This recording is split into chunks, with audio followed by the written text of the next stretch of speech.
Reflections of Release. This is a slide deck that I presented on March 25th in southwest side of Las Vegas. We had a great turnout for our first event, and I shared the presentation with the guests there. Unfortunately, the slideshow kind of stopped, so this is my complete slideshow that goes with the presentation. Is here, and as Kate was saying, it was serendipitous that we were to meet. We just met 2 weeks ago, and we've just really hit it off because my passion, Nate's passion, and her passion align, and this is what we're all about, it's passion. But there are some things that we need to work through, a lot of us, before we can get to this point in our lives. And I was asked by Kate to do a presentation on reflections of release and of letting go of stress, fear, grief, and anxiety. This is a really personal adventure for me because I have had a lot of grief, fear, and anxiety that I have dealt with in my life. And so some of the key strategies that have been useful to me and to others that I talk with are seeking out mental health support, practicing gratitude in my day, using techniques such as cognitive behavioral therapy techniques, prolonged exposure, and cognitive processing therapy. Also developing coping skills that are healthy and practicing self-care techniques. Self-care is really important. Would you all agree? Yes. Being aware of triggers that can exacerbate our fear, our anxiety, and our grief are also really important for us to keep in mind. Because then we can act in accordance to that, being more stoic. And also actively working to manage those triggers.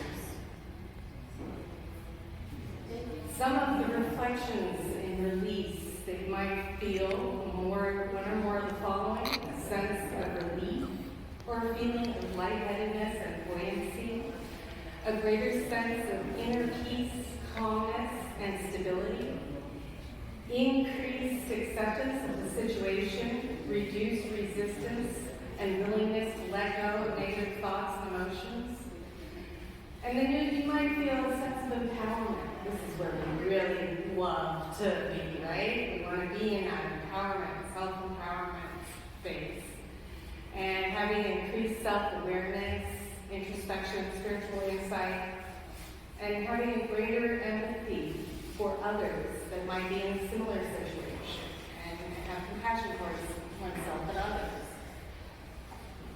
So I have had a lot of very challenging experiences in my life that have led me to seek to strengthen my own resolve, my own ability to move forward, to be a positive influence on others and on myself and my children when I was able to spend time with them. But no one can or should be forced to go and release fear and grief when they're not ready to. That's a big no-no and could cause some serious bad things to happen, like suicidal. It's just really dangerous. So, we look to help guide people in the direction of forgiveness and letting go of these stresses and anxieties and fears. The woman you see before you now is not the same woman that I was 12 years ago. I was very sick and pretty much like catatonic, like not able to move, having to walk around with a walking stick. I have a service dog. Tonight he's in the car because I have some help, but I mean, for me to be in a space like this and to be talking with you as I am tonight is not something I could even think of doing 12 years ago. And so what I wanted to share with you tonight is one of the books that has been a real help in me being able to be more empowered. And that is Love is Letting Go of Fear by Gerald G. Jampolsky. And embrace it with an open mind and a willing heart, and let it guide your life in release these fears and doubts and negativity, and replace it with optimism, joy, and love. So there are 12 steps or lessons that you learn in this book. Fear, love is letting go of fear. And the first lesson is, all that I give is given to myself. And this was one of the bulletin board posters that I created because I saw that people needed to be able to start giving themselves more compassion, more love, more forgiveness, healing. And so these are found in some places. You can take whatever you want. Some people have taken the whole butterfly. And then the second lesson is about, forgiveness is the key to happiness. So forgiving yourself is like the first step in this process. Very often we are our own worst critics. And so we're always putting ourselves down. But when we start forgiving ourselves, we're able to open up and explore new things and be able to have more positive communication, positive engagements with those that we love and care about, because we're not expecting so much of ourselves or of others. We're forgiving them. I mean, we're all human, right? The third lesson is, I am never upset for the reason I think I am. So a lot of times our emotions go and just get so charged up, and we start arguing with somebody, but we have no idea what we were arguing about in the first place. And so when we can take that step back and observe, why is this making me angry? Why am I really angry at this point in time? And should I be? I mean, is there really a reason for me to be angry? So lesson number 4, I am determined to see things differently. A lot of times we don't see the best things when we're looking out in the world. We don't look at those beautiful experiences as often as we should. And this is about taking that conscious decision to look at the positives, the beautiful, the beauty, and the wonder that is around us, because it's everywhere when we look for it.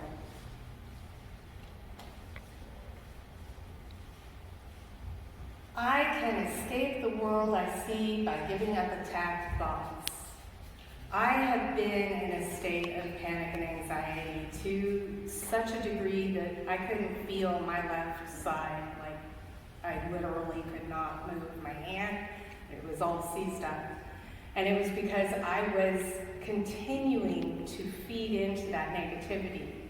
The moment that I chose to look and positive and let go, release those negative thoughts, was the moment that I no longer had those panic and anxiety attacks. It's a hard thing to do, but when we practice that and it gets easier and easier as we go along, it's amazing how free we become. Lesson 6 is, I am not the victim of the world I see. Today, you see a lot of people in a state of victimhood, and this is kind of like becoming a norm or status quo. I am a veteran of abuse. I do not accept that kind of situation in my life. When we are in our own strength and empowerment, we can choose how we observe and see the world, how we react to the world. Lesson 7. Today, I will judge nothing that occurs. A lot of what we find is that we judge the situation as it's happening, and sometimes that is not always as the situation really is, because there's your view, my view, and the elephant's view, right? But if we can start becoming more stoic when we are presented with situations, we'll see what happens next and embrace any opportunities that come along. Lesson 8. This instant. It locked up. It locked up. Uh-oh. Anyway, well, I can talk about it. This instant is the only instant there is. I mean, you know, I could get upset about it, but I'm going to be stoic.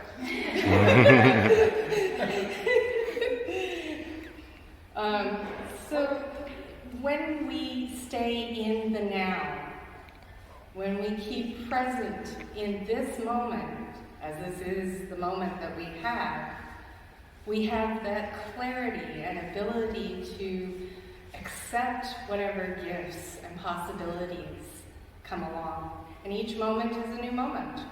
So everything we're experiencing right now is right now.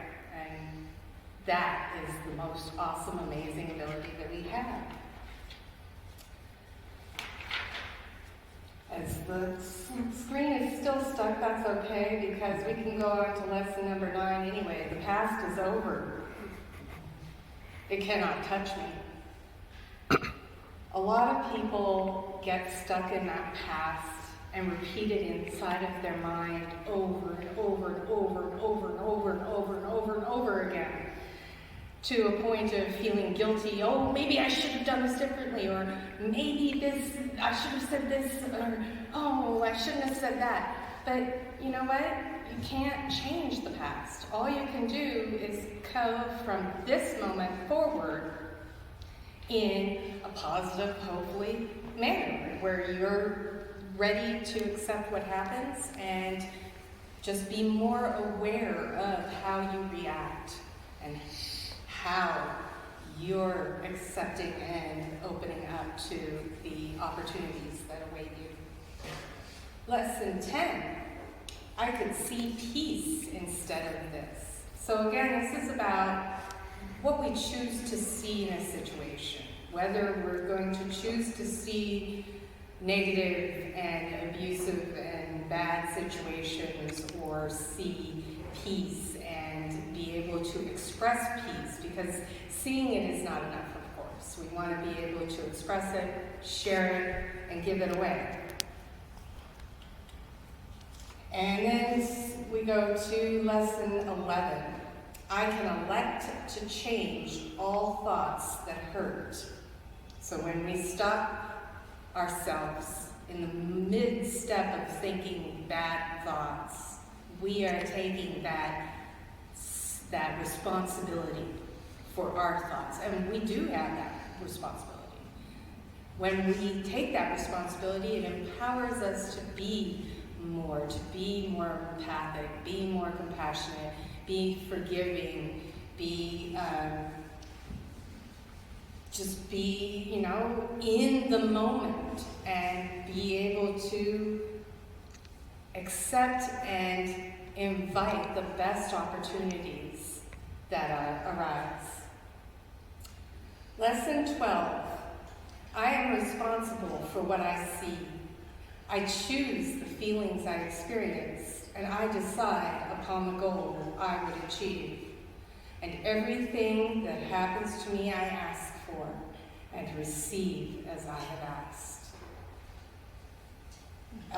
So a lot of what we do receive is what we think about, because thought is the first action, and what happens from there is the law of attraction.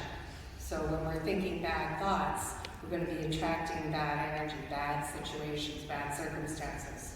When we choose to think in a positive manner, we're going to be attracting more positive and healthy relationships and healthy situations into our lives. And I use a meditation prayer that I wish to share with you tonight. It's called the Law of One. How many of you here have heard of the Law of One?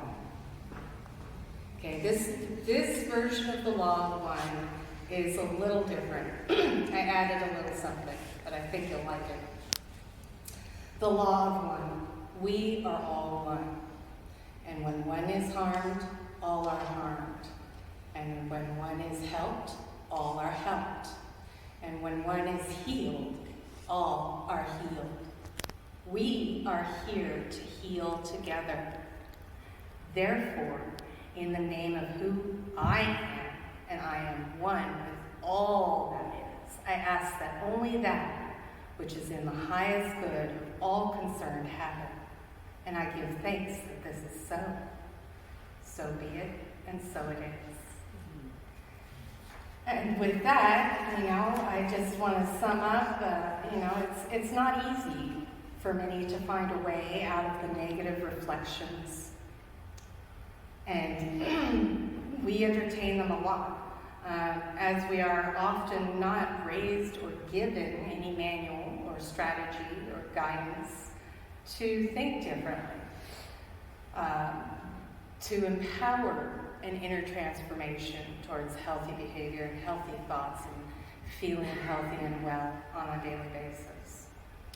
Luckily, we have meditation, and then we also have some new modalities and ancient modalities that are coming back.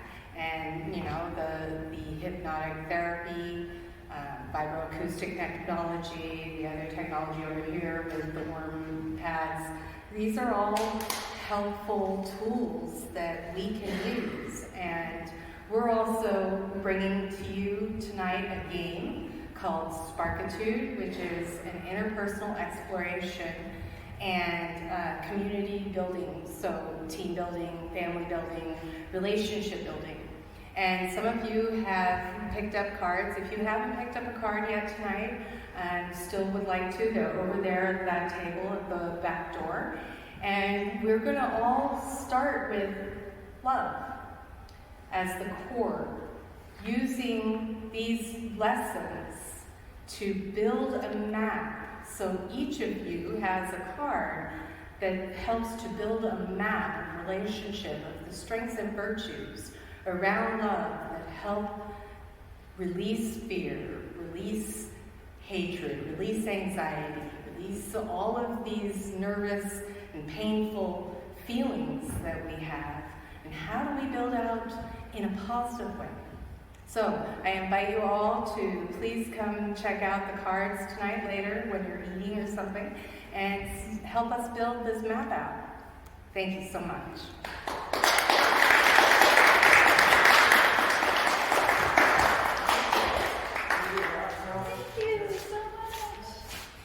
Great. I love how you just shifted and improvised. You just go with the flow, right? You got to. We got to. Thank you.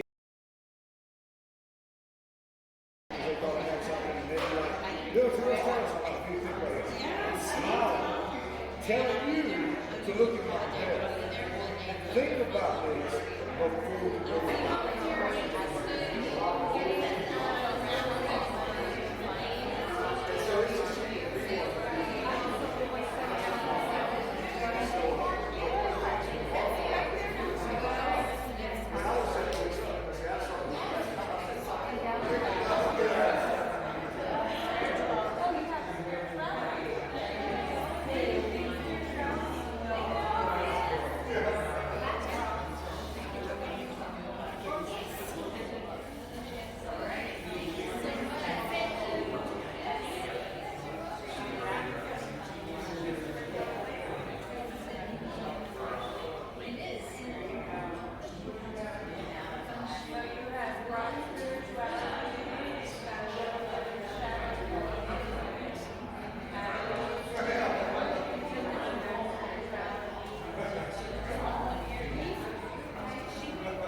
In betwixt and in between the sands of time, you are the light. Shine on.